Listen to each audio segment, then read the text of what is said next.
Таджикская инициатива группы волонтеров отправится в Хурусон, чтобы помочь скорее построить дома местным жителям, окажемся без жилья из-за майских селей. В Таджикистане при Комитете по делам молодежи и спорта республики создана инициативная группа молодежи, которая поедет помогать жителям Хурусона.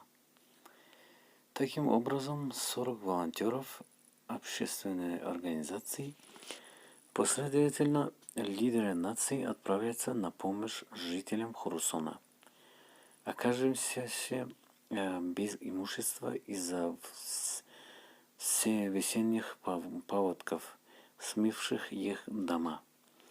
В основном добровольцы должны будут помогать на строительных площадках по возведению новых домов для как можно скорейшего завершения строительства жилья. Как помогает затопленному Хурусону?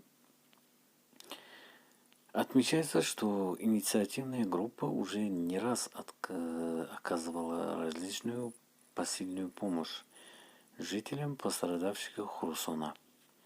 Напомним, ранее посольство Исламской Республики Пакистан в Таджикистане оказывало помощь всем семьям, пострадавшим от селевых паводков в селе Чурбох Хурусонского района. Так, для строительства новых жилых домов передано 67 тонн цемента. Экстренная помощь в Хурусоне днем и ночью возводят дома местным жителям.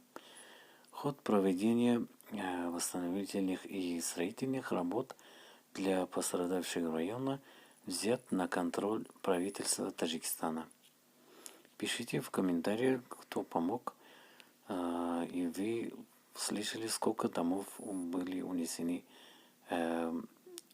сель, которые вот на майской были, и сколько человек остался без жилья. Пишите в комментариях.